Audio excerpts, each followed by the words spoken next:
We'll go into the first question, but once you come to answer it, you might just want to introduce yourselves as well, and then we answer the question. So I'll start off with the questioning. So in terms of the budget, what do you predict will be its impact, both on the current economic outlook and on the demand for public services, because that's where most of our work, in fact all of our work, focuses. And we were also quite interested, because it's a big issue at the moment, of what impact you think the budget announcements will have on the cost of delivering those services. So, Mr. Johnson, do you want to start on this one?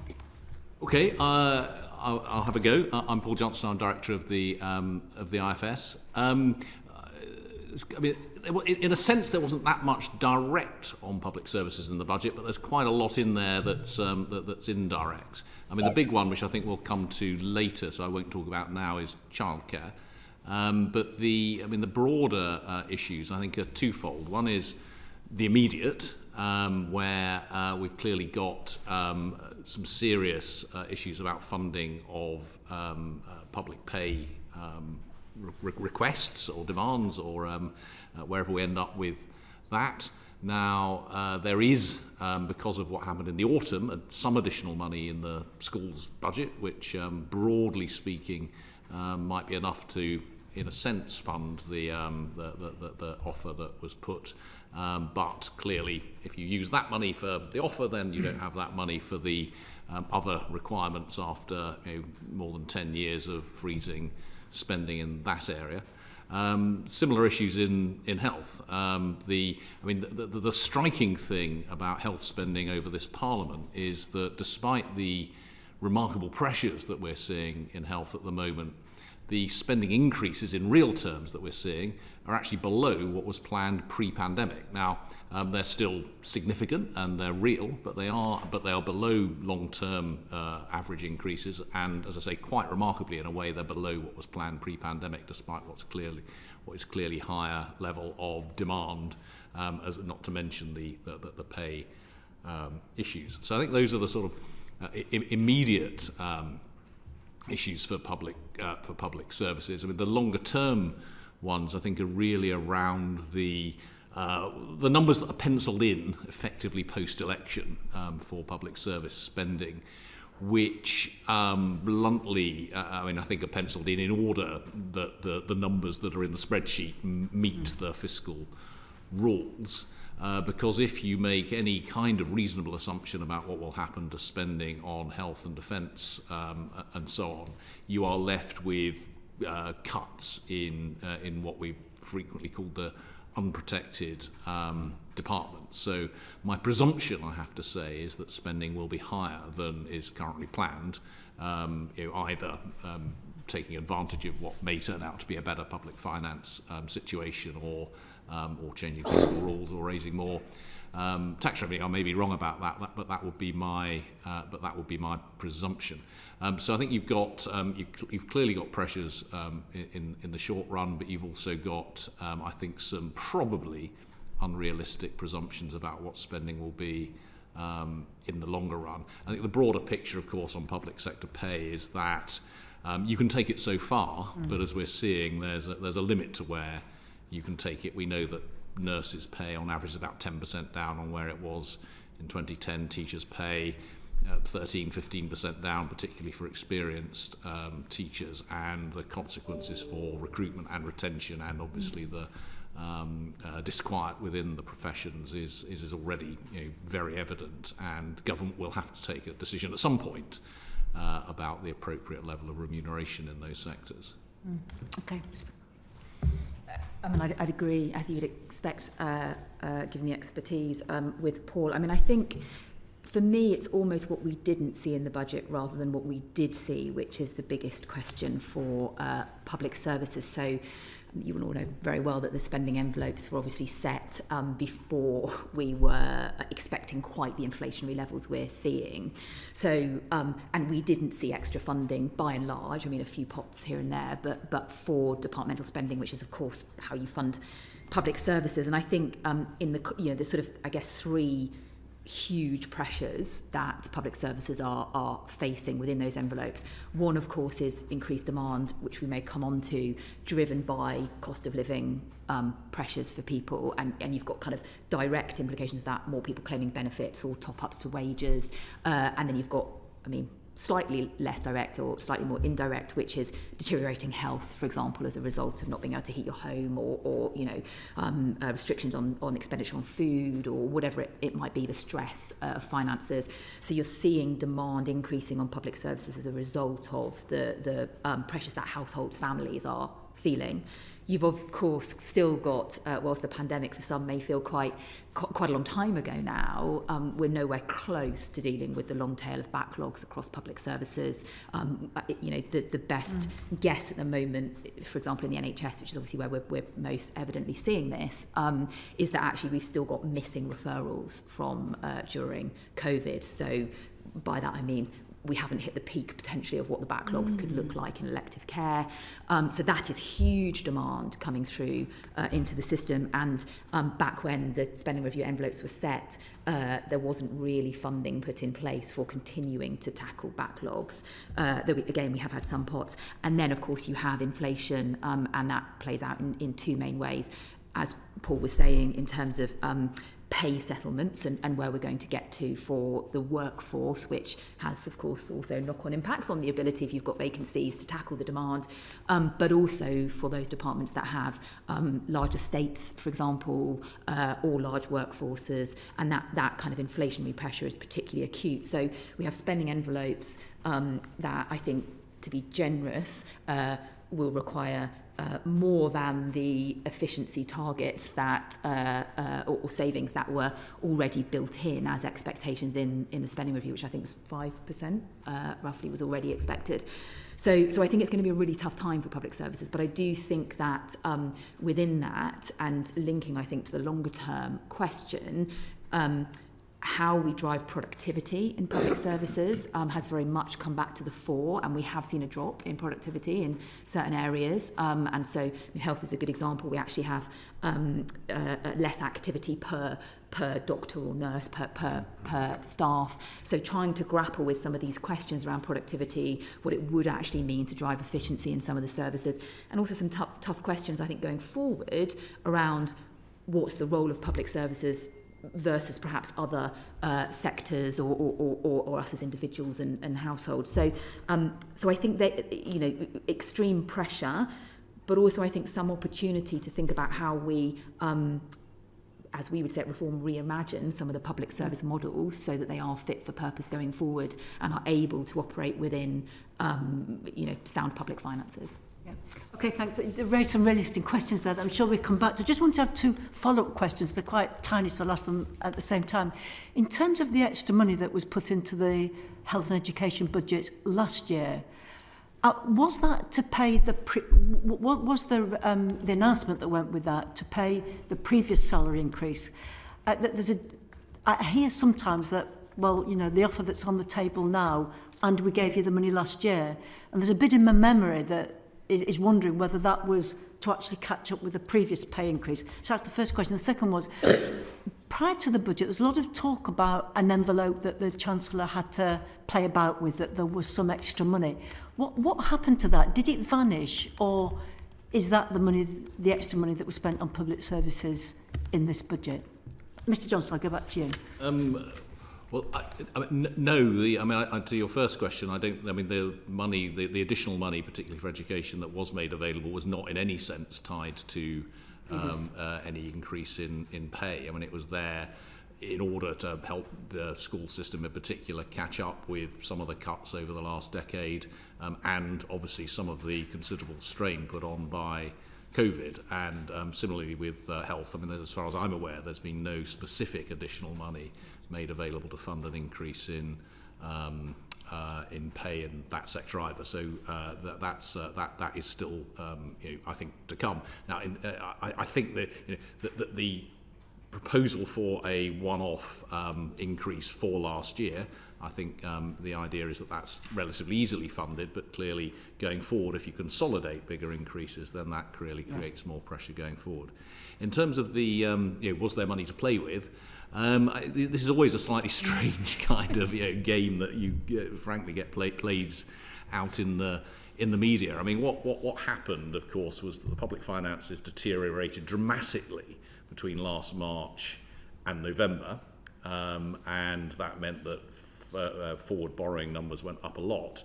They then improved a bit between November and this March. So if you look at what happened between November and March, it looks like there's a little bit more money around over the next few years. You compare this March with last March, there's far less money around. In terms of what you actually saw in terms of the borrowing numbers going forward, because the OBR forecast got a little bit better compared with November, there was lower borrowing over most of the next 4 years, but the Chancellor used up most of that headroom for tax cuts through the expensing in corporation tax, for example, and the childcare. But actually, that gap narrowed at the end of the period, which is why some of those some of that spending, in particular the corporate tax spending, is at least deemed not to be there at the end of the period. And in terms of space, there is no space at all against the Chancellor's main fiscal rule, which is to have debt falling at the end of the forecast period. Debt is essentially stable at the end of the forecast period. It's not really falling. Ms. Pickles, just to add to that. Only to say really that there is no fiscal headroom based on the fiscal rules, which is the point that Paul is making. And I think just as a slightly quirky but I think informative observation, that when the Chancellor stood up and said with sort of quite some fanfare that there was a 6.5 billion buffer that they built in at the end, and then when you read the OBR document when it had been published, it said, oh, by the way, since we set those forecasts, that 6.5 billion has disappeared because of interest rate changes. So I think just appreciating the volatility and the difficulty and needing quite large sums of numbers to actually be a buffer or to give you quotes fiscal headroom, which of course just means you're borrowing less. It doesn't the money isn't there. I think, as Paul is very much saying, we had the head of the OBR in for an event just after the budget, and he talked about those numbers at the end as being a kind of fantasy budget. So that probably gives you the context of how realistic some of those numbers are. Lord Willis. Yeah, first of all, welcome both of you this afternoon. I confess to being very ignorant on these issues, so if the question is an ignorant one, then please forgive me. You put in our briefing that we've got about 5.6 billion extra will be spent on health and education over the next 2 years. If you assume that over the next 2 years, the actual rate of inflation drops to 2%, which is the Bank of England claimed it would be within that 2-year period. If interest rates also start to come down, what sort of effect does that actually have on the actual global sum of that 5.6 billion? Because in terms of its spending power, will it get bigger or smaller as a result of those changes? Paul? I think it's important to see this in the context of the increases overall. So as I said at the beginning, the increase in the health budget in real inflation-adjusted terms, even after extra money's been put in, is lower than was planned back in 2019. So I think so there is extra money there for health service relative to where we were. And when you're looking at what Charlotte was saying earlier, there is a reduction in productivity in the health service. There are something like 10% more doctors and nurses and so on. And in terms of measured activity, that hasn't actually grown over that period. So there's a productivity issue there as well as a resources issue. And of course, to some extent, that extra money that was allocated was to make up for the inflation that's already occurred. So the numbers the numbers that they would have otherwise got would have been on the assumption made 2 or 3 years ago that inflation would be around 2% and that wage rises would be around 2 or 3%. And of course, things have changed, have looked very much different to that. So I think in terms of the answer to your question is, I think these services will still have less than they might have expected 3 or 4 years ago, but more than they would have had the government stuck to the nominal spending review plans. Okay. And of course, we don't know what the pay settlements are going to be within that context, and whether there will be money to cover whatever pay increases look like, and therefore if that has to be found from within those budgets, then clearly that has implications. Right. Thank you. Thank you. Lord Shipley. I've ended up with two questions, if I may. Following on the question from Lord Willis about the health service, a question that I've never fully understood, which perhaps you can explain. There are apparently 50,000 vacancies in the NHS, it is reported. And what I wonder is, if they were filled, is the money in the budget to pay the salaries of the people appointed?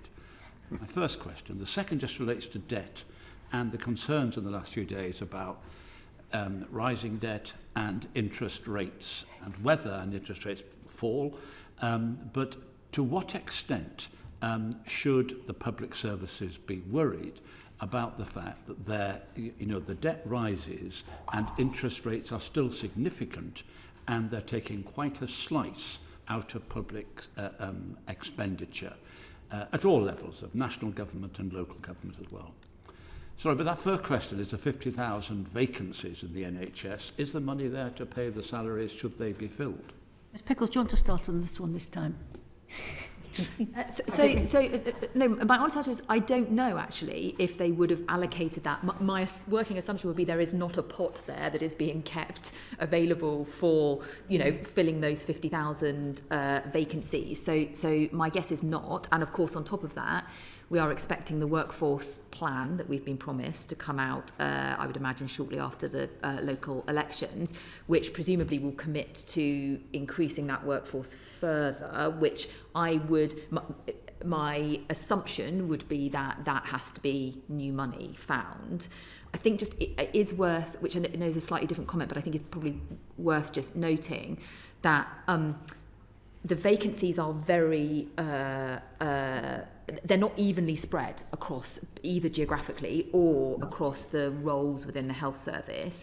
So there is a common view that we have a shortage of doctors. Actually, if you think about hospital doctors, we're about 35% more today than we were in 2010. Actually, if you look at the breakdown of the vacancies, the lion's share is in community care, is in mental health, is not actually in hospitals. But that's where our obsession tends to be, and there's a bit of a myth that that's where the shortages are, but it comes back to that productivity point that we actually have seen a lot more doctors. So the other thing that means is that obviously doctors, and particularly consultants, kind of specialists, are at the much more costly end of the NHS pay scales, whereas actually the biggest volume of vacancies is actually in the lower paid end of the workforce. But no, I don't think there's a pot that's being kept available for filling those vacancies. And it's also worth sort of thinking about scale here. I mean, the NHS employs so many people that if it is 50,000, that's only a 5% vacancy rate, which isn't bad actually in most organisations. But also, of course, there's additional costs to the extent that they're being covered by locums or agency, which are very high staff. Yeah.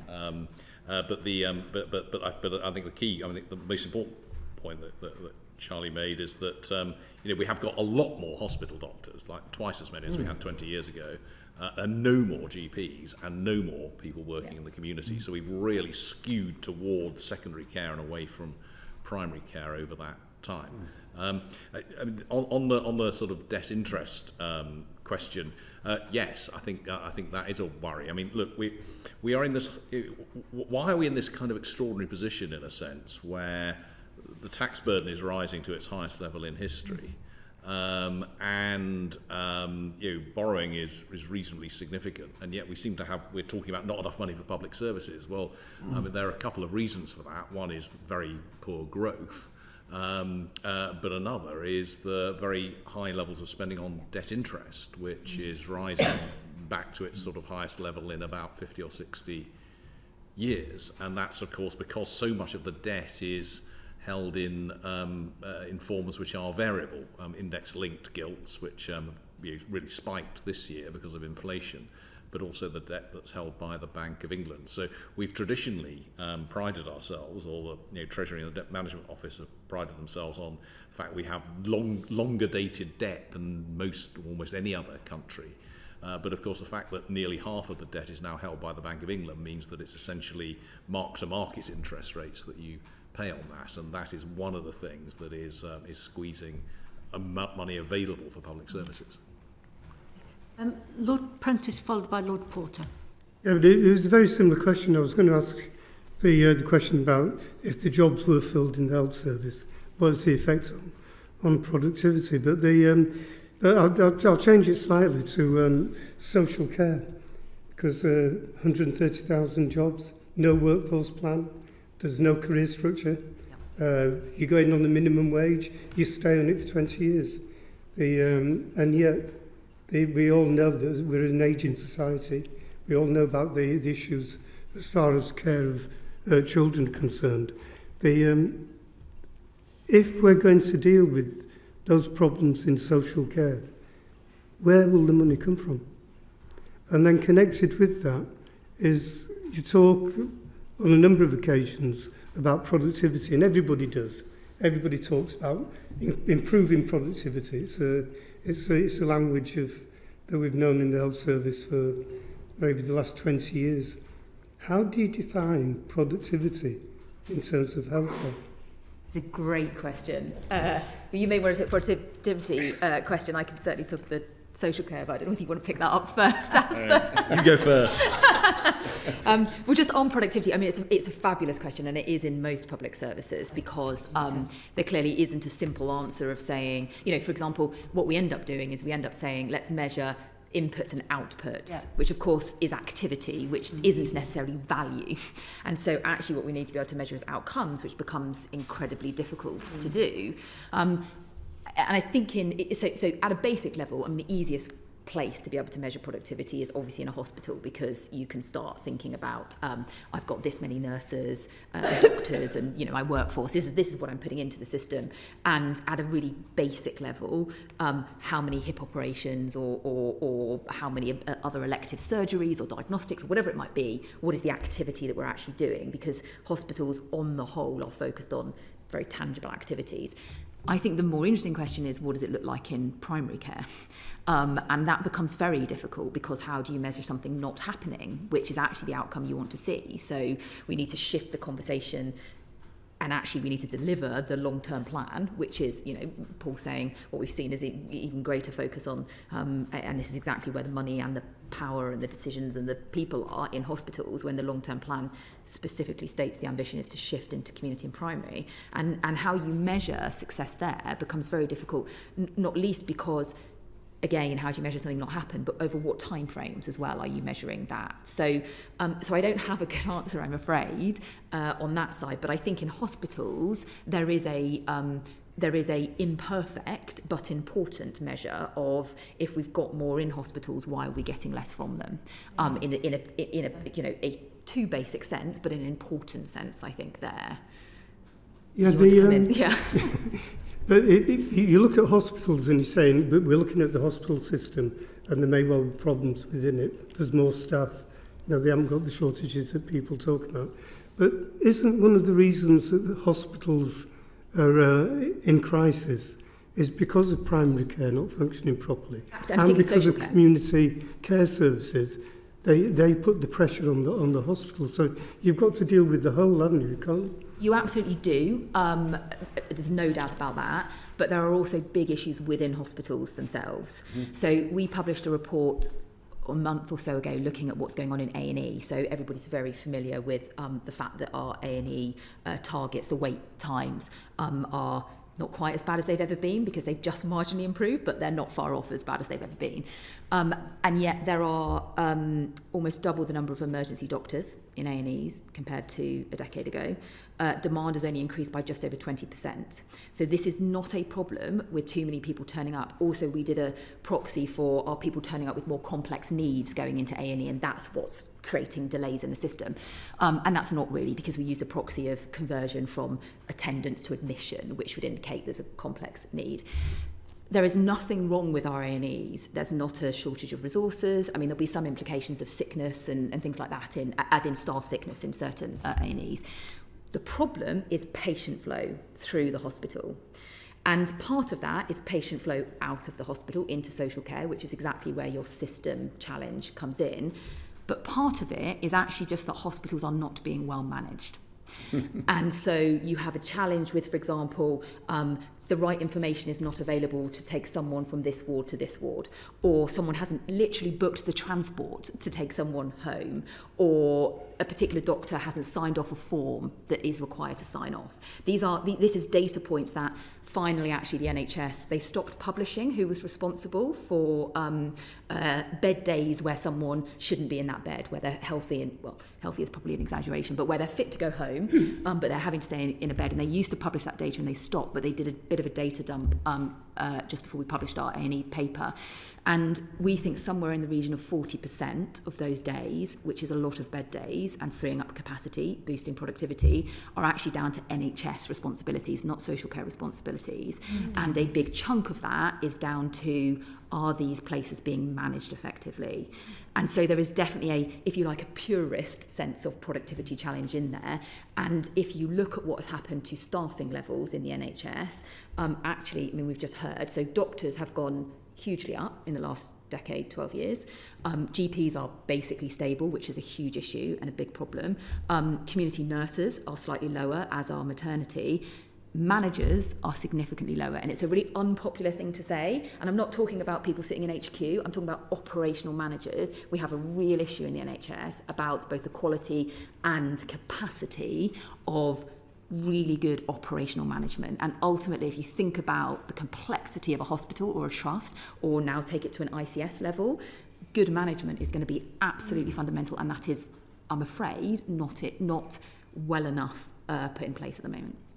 Sorry, that was a bit of a long-winded answer, but hopefully useful. Yeah. Very interesting. I completely agree. Social care. Oh, social care. Do you want to take social care?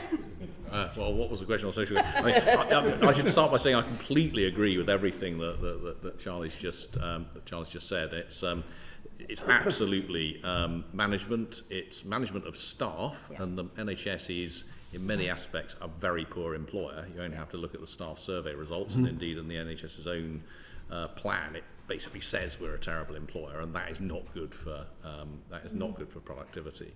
And the other reflection I'd have is, and this is sort of second-hand in the sense I'm a member of the Times Health Commission, and one of the things that was very striking from what we've heard from those involved in health is there's a sense of a culture of being very, very, very risk averse, and that creating a large amount of cost in the system as well, partly to do with getting people out of the hospital.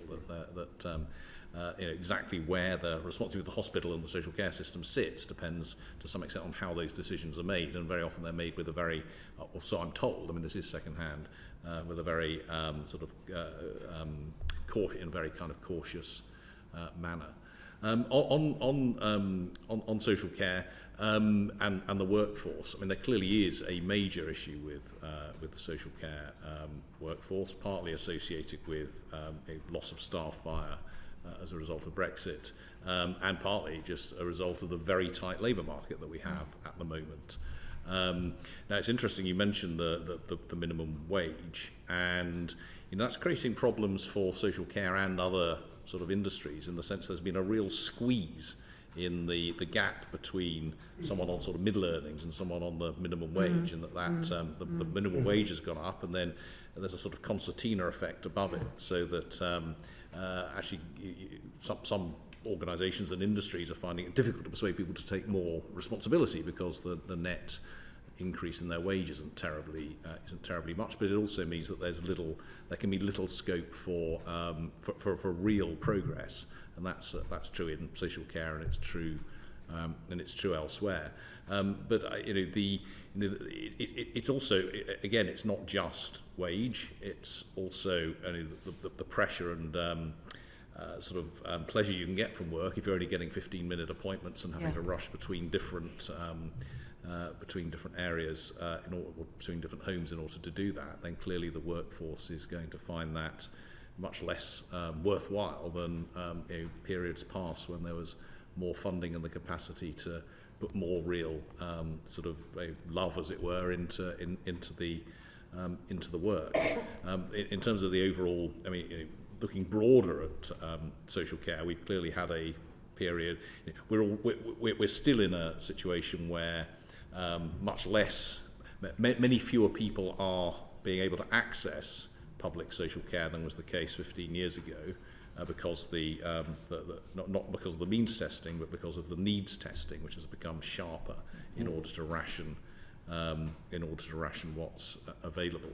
And of course, the latest change that we had was in the autumn statement, where the reforms which were due to happen this September were pushed yet again into the long grass. And it's I don't think it's a controversial thing to say this has been a major long-term failure of politics in this country for a very, very long time. And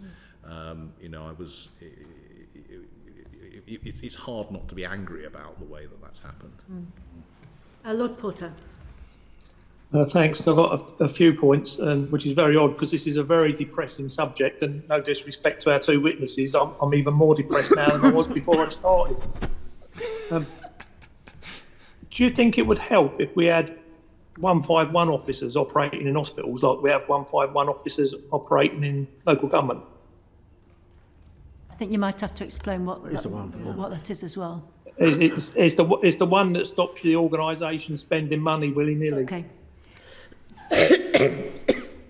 But on the basis that we seem to have complete agreement from every witness we've had in that more money's going in and less productivity is being delivered. I think Matthew Parrish wrote a piece about 20 years ago that said basically we're on the wrong side of the 80-20 inverse if we're not careful with the health service, and we'll just be sticking a load of resource in and hardly getting any benefit out of it at the other end. And a 151 officer would be the place where that stopped people spending money when the business case didn't work. Either of you can go first on this, because I'm not sure if you thought about this one. Definitely want you to. Okay, fine. All right. Thinking aloud, I think this exactly. is This is very, very much thinking aloud. Quite. So, I think there are several points in here. So clearly, do you need smart financial management of public services? Absolutely, you do. And I think part of the challenge, actually, and why we've ended up where we are, is that in some cases, finance directors or those who are within the kind of finance functions at departmental or a trust or wherever it is level are thinking more around pure cost constraint than actually what value for money looks like. And I think that is what's led to some poor decisions, actually, where we haven't done the right investments that could have led to quite significant savings down the line. So I think there's something about what we actually mean in public services when we're talking about value for money, because value for money is very different to just cutting spending. So I think there's something about how we see that. Now, clearly in local government, there is additional pressure in that they can't really come back cap in hand in the way that the NHS can and has and does do.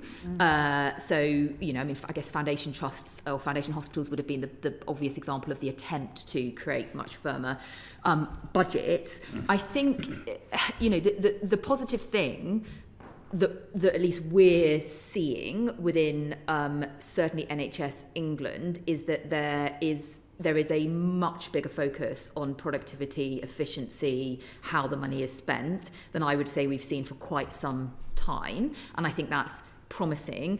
I think there is a huge challenge for integrated care boards around this. We already know that they're well over budget. We already know that NHS England is going to be expecting them to take significant cuts, I think in the region of 30% for some of them. I would question whether we have in place the capability, which I think is going to your point, within most ICSs to do that sort of efficiency drive. And I think we also have to think about, and I'm not quite sure, hopefully collectively some of this answers your question, but I think we do also have to think more seriously, coming back to where I started at, which is if part of the reason why the NHS remains a kind of black hole for funding is because we've repeatedly failed to deal with the drivers of demand in the system, or to put it another way, we've repeatedly failed to come up with a serious strategy for prevention. We've repeatedly failed to come up with a serious model for primary care going forward. We still have a model of the NHS which was invented essentially 75 years ago, when no one had heard of dementia, diabetes, you didn't have multi-morbidities, you were basically creating what was visionary at the time, but to fix episodic care needs, So actually, if you really wanted to sort out fiscal sustainability or financial sustainability of the NHS, you would look at the model and you'd have real conversations about how to reduce demand. And we're not seriously doing that at the moment.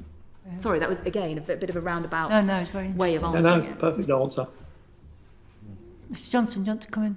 I don't have an enormous amount to add to that. I think there's, there are a number of issues here. I'll come back to the point about, you're not going to run an efficient service if you don't manage your staff well. And if they're, if you have a staff survey, set of staff survey results like you get in the NHS, that is going to be it's not likely to be an efficient, productive organisation. I think there are questions also about the role of care and treatment and diagnostics and so on in hospitals as opposed to outside. Hospitals are where everything happens, but in truth they're probably places where you need to do the things you have to do in hospitals and actually do other things elsewhere, and we don't have a system like that, and we also need more clarity, I think, about how the system sees itself as always the provider and deliverer, or can it also be the partner and commissioner of services, and ensuring that happens in a way that is as efficient as possible and makes use of technological change and innovation and so on that happens in other parts of in the private sector and elsewhere. And we need to be clear, I think, that the NHS is there to ensure that people get treatment free at the point of use, not necessarily always to be the organisation that delivers it. But then clearly you need to manage that in a very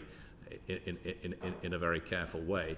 But I think that Charlie's last point about managing demand is so important here. In a world in which you're sort of managing demand sort of by default, by waiting list, by discouraging people from turning up, and so on, rather than by being explicit about how you're going to do it.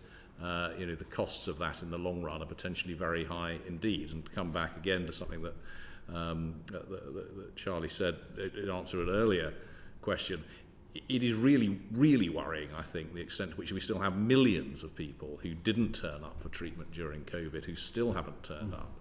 And, in one sense, it's a miracle that the waiting list is as short as it is. Sure. Because if any fraction of them, we have not had one more person joining the waiting list than we would have expected pre-pandemic, which is astonishing. The reason the waiting list has gone up is because the treatment has slowed down at the other end.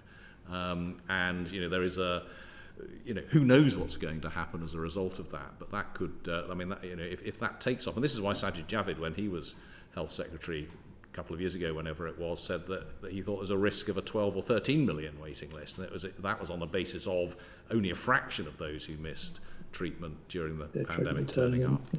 And if I may, just very briefly, because I do think it's a really important point that we are essentially rationing care. That's what we're doing with wait lists and with inability to get a GP appointment. We are literally rationing care. So that's not really a universal service at that point if people can't access the care they need. And the result is early deaths, disabilities, pain, people dropping out of the workforce because they can no longer work because of these health needs.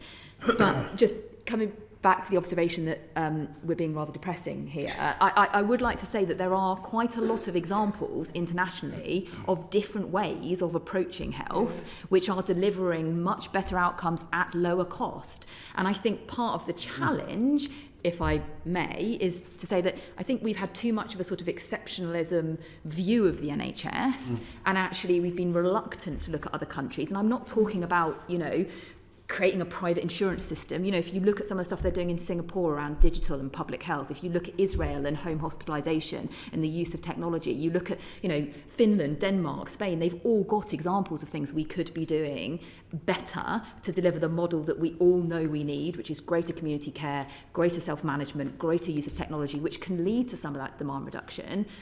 But we're just not doing it. So I think there is hope there if we're willing to learn from places that are doing things differently and accept that that doesn't mean that we're criticising the NHS, but the only way to save the model of the NHS is to start changing how we approach it. Yeah, I'm conscious that Lord Carter wants to come in, but I'm also conscious that I've not got on to question 2 yet. And This is still question 1, isn't it? and I did. They are a bit more specific. So what I'm going to do, Lord Carter, if that's all right, Baroness Stedman Scott, ask question 2, and hopefully you can play your question in. It's a generic, so we'll get to it at some point. Yeah. Thank you for your briefing sheets, which really helpful. I have 2 things I'd like to ask. Firstly, notwithstanding the points you raise in the briefing sheet about perhaps £70,000 per job created as a result of trying to get people back to work as a result of health issues and economic inactivity, but how effective will the government's measures on childcare be towards the stated aim of increasing employment and growing the workforce?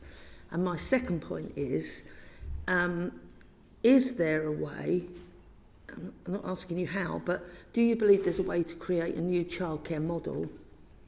And have we really looked at who's making it work around the world? And I cite the examples of Australia and Canada. I start. You did analysis, right? I'll leave the difficult bits there. In terms of how much difference the announcement will make to numbers of people coming into the workforce, it's clear that the large majority of the money spent will go to people who would in any case have been at work. So if the purpose of this is to bring people into the workforce, then inevitably the large majority of the money, I think something like 5/6 of it will be dead weight, in the sense that it will simply, which will be great news for people who are spending a lot on childcare. I mean, because I think partly, part of the purpose of this, of course, is to relieve the cost of living pressures on people who are already choosing to both be in work. So it's perhaps unfair to call it dead weight, but if your only purpose were to bring people into work, then something like 5/6 of it would probably be dead weight. The OBR's estimates of the numbers, and I forget the exact numbers, it's something like 70 or 80,000 who might be brought into work by this, are based, broadly speaking, on some analysis that we and colleagues did at the IFS. It's very uncertain, but it's probably the right order of magnitude. But that's not, that is not a big number in the context of a workforce overall of 30 million. I mean, this is a tiny, overall a tiny number of people, and even in the context of the numbers we've lost since the pandemic, it's a small number, and it is dwarfed by just changes in assumptions about numbers of immigrants, say. So that's just to give some sense of scale. In terms of the policy, it remains it's part of a longer term policy by which childcare has become more focused on a public service which is for people where both parents are in work, in order to encourage work, rather than where it was more focused 20 years ago on helping those on the lowest incomes and providing high quality child education. So we've moved very much in that direction over the last 20 years. But again, this is a relatively limited offer in some sense. This is not going to give you 40 hours a week, 52 weeks a year, or anything like it. I think it works out at an average of 22 hours a week over a year, which will obviously help a lot, but for those mothers, for example, who use 22 hours a week, we know that working 22 hours a week is not very helpful for long-term, to put it mildly, for long-term development in the labour market, if that's what the purpose is. But that said, this appears to us to be, yet another step in the creation of what, over the last 20 years has been a whole new leg of the welfare state, where we, 25 years ago, the state really didn't do anything in terms of providing childcare. It's now providing childcare for, or will be providing free childcare for a significant amount of time for a large number of children between 9 months and school age, and that is a substantive, that is a very substantive change over that period. But as I say, with a stepping back from doing this in order to support the development of the most disadvantaged children. Yeah, I think Paul's point about what's the objective of childcare, and I emphasise the word care, as being quite important, because and this is absolutely kind of not a view on the quality of any individual childminder out there, but there is a difference between a sort of babysitting function to allow parents to go out to work and high quality early years interventions, and I think we haven't had that conversation at all, and there's also a question here, I think, about should the overarching aim of government to be to increase by 60,000 the participation rate of parents, or might we want to think about the fact there's quite a lot of evidence showing that in those early years having a parent at home can have quite a big impact on the development of that child. So again, thinking short-term, long-term value from taxpayers' pounds, is this going to actually be the best value? And also there's there is definitely, I think, a question mark about what do families want as well from for their children and the development of their children. Setting that aside, which I think are sort of slightly more kind of perhaps not philosophical questions, but bigger page questions, will it achieve it? I mean, Paul is the expert on kind of how solid the behavioural assumptions are, and I think we would say probably good, but you wouldn't want to stake your lunch on it. So we'll see if they do turn out to be 60,000 in work. But there are clearly massive challenges here of achieving that. So where is the workforce coming from? And we've talked about workforce in social care, we've talked about workforce in NHS and more broadly in the public sector. But if you talk to people in the industry, they will tell you they're struggling to recruit. So there are some incentives in the budget around some grants, some upfront incentives, which is good, and hopefully that will make a difference. But this is not a well-paid industry either. So how are we going to, how if you're competing and you're kind of, actually potentially earning, if you're self-employed, less hourly than the minimum wage, and you can go to Aldi or Lidl or another supermarket and earn, significantly more. Why wouldn't you do that? So I think this again falls into that category of how we're thinking about the workforce and whether we have a workforce that can actually deliver the ambition that we're setting out here in policy terms. And then, of course, there's the questions about whether the increase in the hourly rate of payment actually is going to be sufficient to cover the costs, which is another thing. And again, you might say, well, the sector would say they need more money, wouldn't they? But there probably is something in whether this is sufficient to meet the demand that you're potentially creating. So again, some question marks there about whether it's, the test of all policy surely is whether it's deliverable, and I'm not sure we've answered all those questions as to whether this one is deliverable.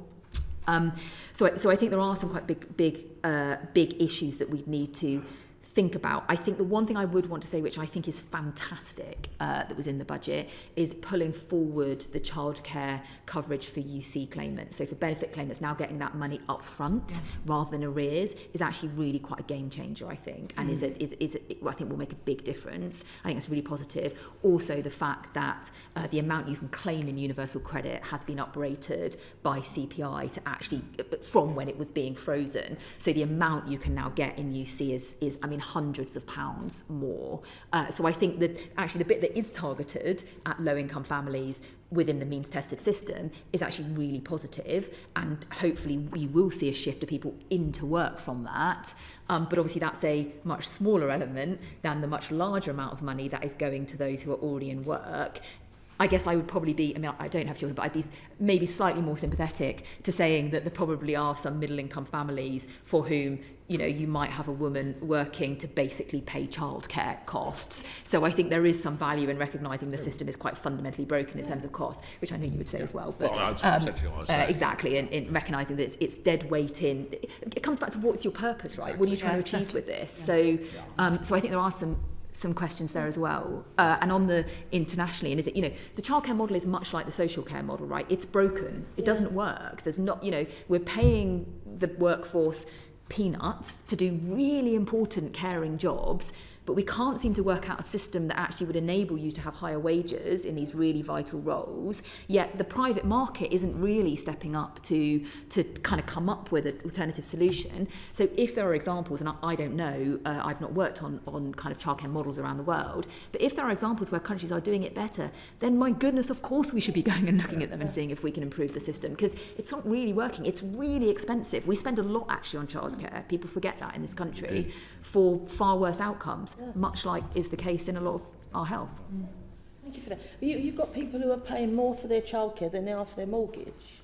Yeah. And that's a decided not to go, you know. Exactly. Yeah. I think it's Pregnant Then Screwed, I think is the campaign group, pressure group, who reckon about 17% of people, of women in particular, fall out of the labour market because of the cost. But it seems the motivation for this childcare push, much as it's welcome to universal credit recipients, is to get people into the workforce. Well, it might be. I mean, I think it's interesting to sort of just look past the rhetoric because, you know, I mean, actually, it's also, as I said, most of the money will go to making people with children better off. And I think, you know, the reality is that that's a significant, probably the bigger part of the purpose of this. I think it's worth making one extra point, which is that, or two extra points. I mean, as Charlie was saying, we do spend. I mean, certainly after this, we will be spending a lot of public money on childcare in a way which just doesn't seem very effective. So, you know, again, we need to be thinking about the model for payment and delivery. And the other thing to just bear in mind is that whilst yes, there are. You know, and 20 years ago I was in this position, there are lots of families paying a lot of money for childcare. The median spending on childcare for families with children under 5 is zero.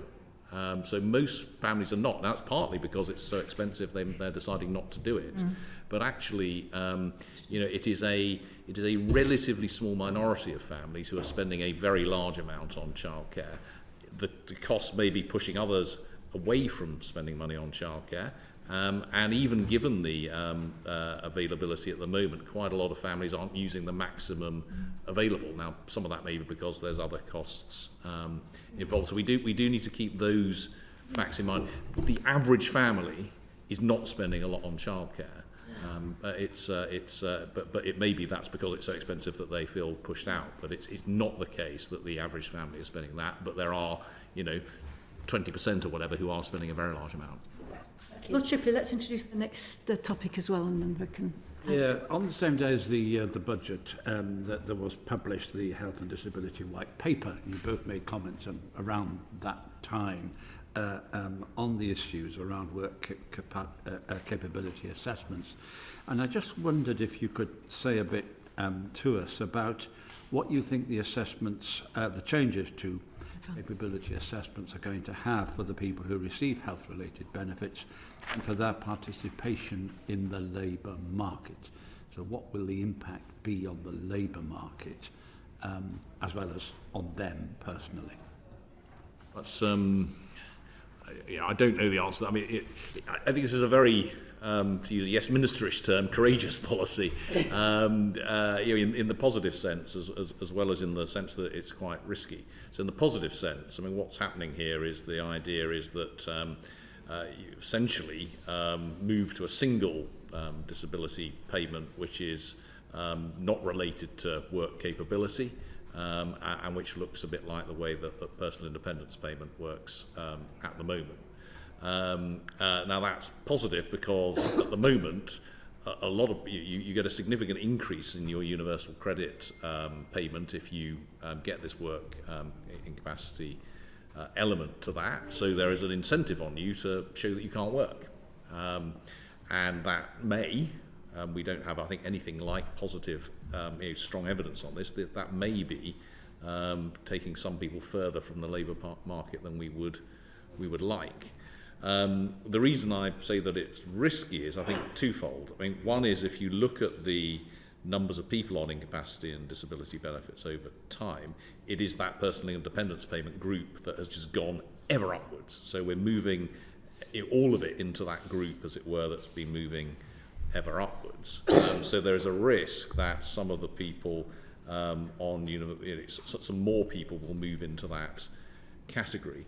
The other risk is that there will be some people currently receiving the work incapacity element of universal credit who apply for personal independence payment, and I can't remember, Charlie probably remembers the numbers, there are significant numbers of those who are not currently on PIP who fail that assessment, and then you will be looking at a world in which a significant number of people who were receiving higher levels of universal credit because they have some form of sickness or disability are then taken off that. So you're either going to be you either risk spending quite a lot more, or you risk taking people off benefits who have hitherto been entitled. So, but the thinking behind it, I think, is entirely understandable because of this world in which we're basically asking people to declare themselves unable to work in order to get more money.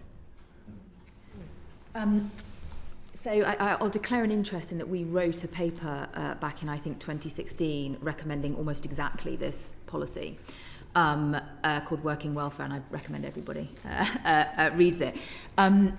So, I mean, Paul has articulated the big issue with the work capability assessment, which is that it is, the objective is to fail this assessment. The objective is to prove you cannot work. And therefore, if you're actually someone who, and by the way, that's a totally rational behaviour to do that. But then if you're someone who actually would quite like to work, and you think, well, maybe I'd like to try doing a job, but then you're terrified of trying it, because what if it doesn't work out? And then you've just proven you did have some capacity, and now you can't get back on the benefit. So the whole thing is building in what I would call very perverse incentives around behaviours here. And, it is interesting to think slightly, and I won't give a full history lesson, I could be very geeky on this topic, but the WCA was and employment support allowance, the original benefit that it was applied to, was invented by New Labour.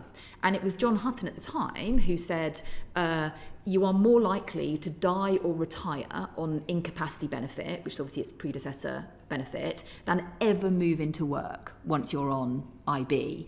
And so the point of creating employment support allowance with this assessment was to try and prevent that. And the assumption was that 1 million people would come off incapacity benefit as a result of introducing this. And that did not happen, because the way it's designed is not there to incentivise people to move into work. It's there to incentivise people to show they cannot work at all. So the principle of removing, I think, is incredibly positive.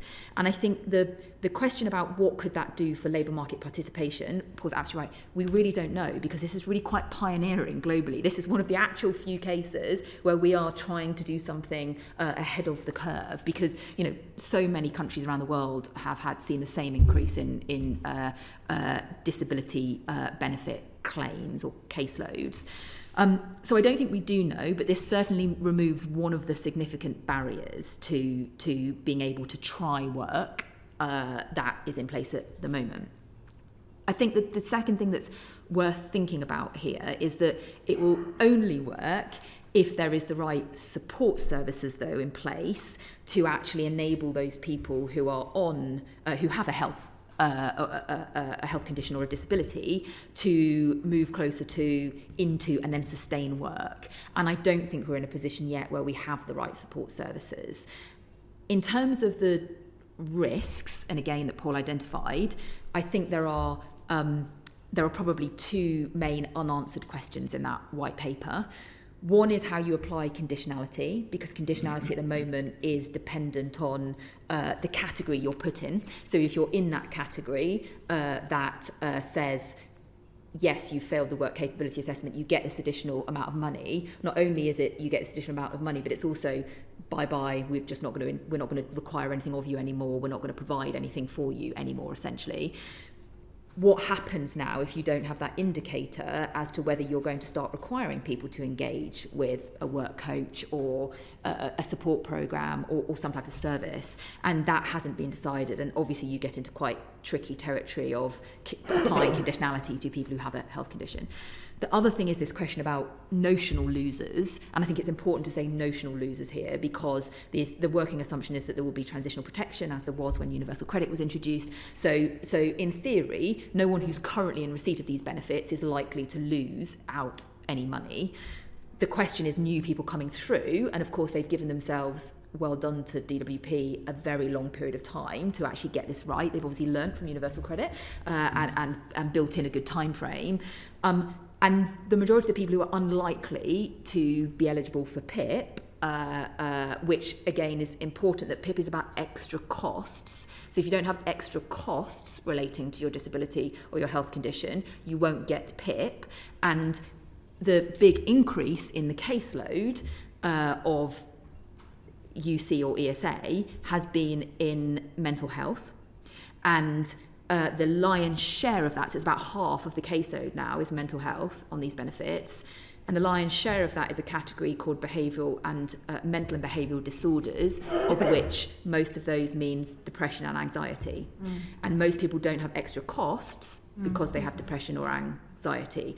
It's also conditions that with the right support you very much should be able to live with, even overcome. So that's where you get into the question of, okay, so those people who aren't going to get the additional money because they wouldn't be eligible for PIP in future because they don't have extra costs, which is the purpose of that benefit, how are we going to support those people to manage depression, anxiety, the mental health disorder they have, in order to be able to be in work and then sustain work? And that, I think, is the really interesting question, because if we can nail that, I think we can have a huge impact on disability employment.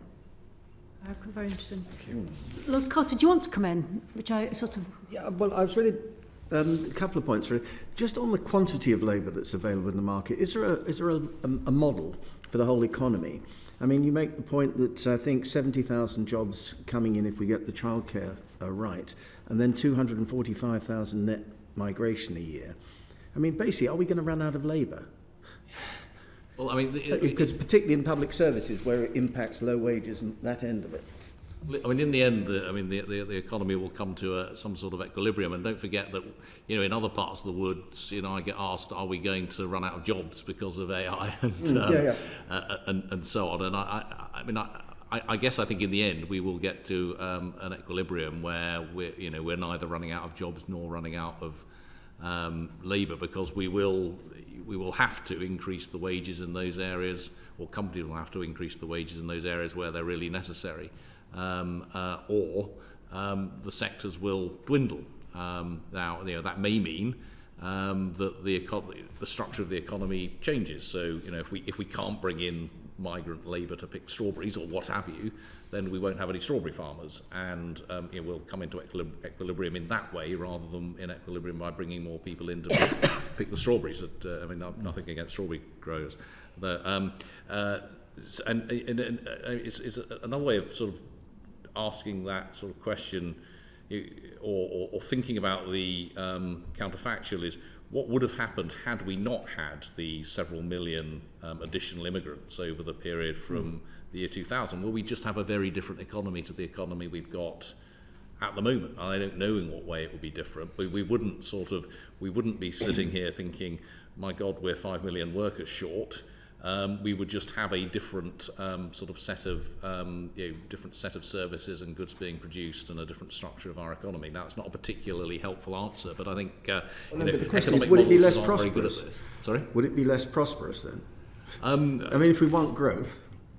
Well, if we again, most of the evidence suggests that immigration clearly increases overall size of the economy, and it increases the tax base, particularly in a world in which you've got an ageing population, so it increases the tax base for paying for the older population, and to a remarkable degree. I mean, we've had, in the last 50 years, we've had no increase in the fraction of people over pension age relative to under pension age, and part of that's to do with increase in pension age, but part of that's to do with large numbers of people coming into the country.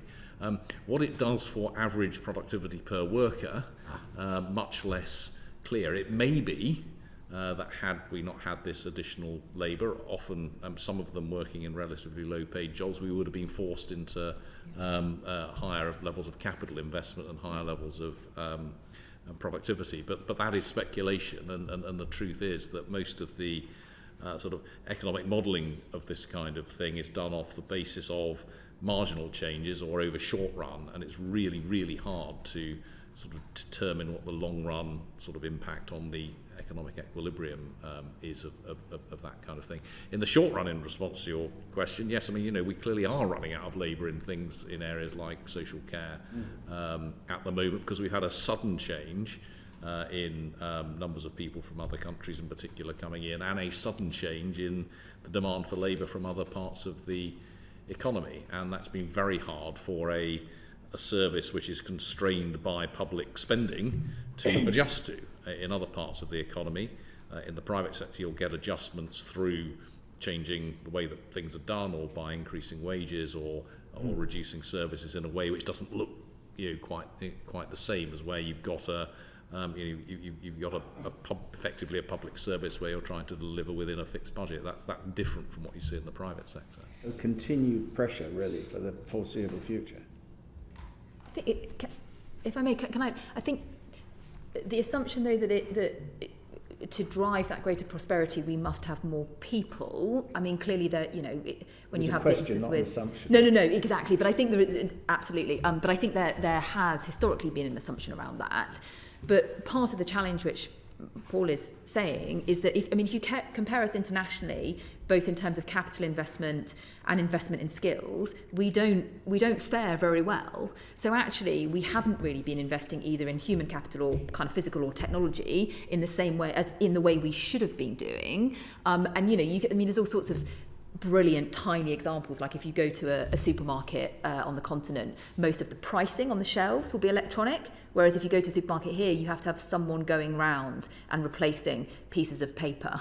So part of the question is how do we get more from the people we do have? And part of the answer has to be, and it's the age-old, sort of stating the blindly obvious here, but part of it is actually about skills and investment, and that's both by government but also by businesses that have been under-investing in skills, but also in technology. And we've touched on that, whether it's social care or whether it's in health, or whether it any of these things, we could be doing better even with the workforce we have, which is not to say that we don't still need to be thinking about what that workforce looks like going forward. Well, can I just one more thing? Yeah, just it leads us to management. And when I go back to your NHS example, you've been systematically pointing out that the NHS has got significant resources, but you identify a management issue. And that seems to be true of everything, the resources we've got. Do we have, as a nation, and particularly NHS, a real management issue, the ability to use the resources well? We definitely do in the NHS, and we've been looking at that. We don't look at the economy more broadly. I mean, that's probably something, Paul, that you could answer. But certainly in public services, there are issues around, as Paul was saying, how we deploy our people, how we do flows through any kind of process, the sort of the ability to identify opportunities for savings or to be more efficient, and that all comes back to how you're managing a service. So certainly in public services in general, yes, I definitely would say we do. Yeah, and more broadly, there is really very good evidence that the quality of management in a country and in an organisation really is important for the productivity and performance of that organisation. Some former colleagues of mine, John Van Reenen and Nick Bloom, have done these studies across the world and shown very strong causal relationships between management quality and success and productivity of organisations in both the public and the private sector. So it really is something that it's important, both economically, but also for the provision of public services to focus on. Okay, Lord Porter.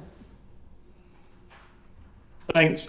Just on that productivity line, I think most people know that either if you don't invest in skills or mechanisation, then you either import workers or you export jobs. One or the other has to happen with that workflow. But because I don't really understand the maths sitting behind it, if somebody was able to do a Saturday morning, and obviously you'd want to incentivise that by making it tax-free, because the Chancellor never had his hands on that money in the first place, so not taking it off of them on the Saturday. So if they did an extra 4 hours a week that kind of gave them the same value as what inflation's taken off of their wages, does that count as increased productivity, or is that just the same as less work for more workers? It depends how you're measuring productivity. So if you're measuring it as productivity per worker, then yes, it would increase productivity because you've got the same number of workers but doing more hours. If you do it as productivity per hour, then it doesn't make any difference to productivity. And actually, you probably should think about it in terms of productivity per hour, because that's the actual amount of effort being put in. And again, when you're looking at international comparisons, it really depends, really matters what you're looking at here. So, we look... particularly, we've got a lot of hours being worked in the UK relative to some other countries, and also relative to increasingly relative to other countries, quite high numbers of people in work as well. If you look at the productivity per sort of person of working age, actually we don't look so bad as we do in terms of productivity per hour worked, because we compared with some countries, in France, for example, we have more, the average number of hours worked by people between the ages of 18 and 65 is higher, but they produce less per hour.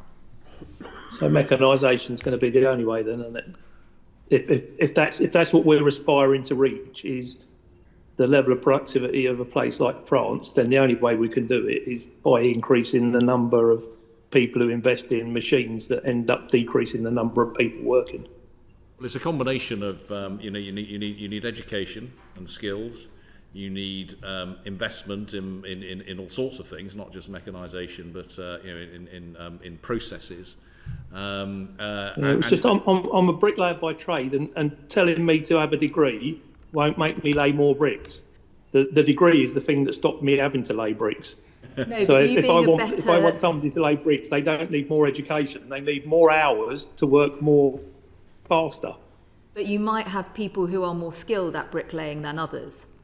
And so, I mean, that may not be a good example, but it wouldn't necessarily be you need a robot to come and start laying the bricks, to use the sort of example to the extreme.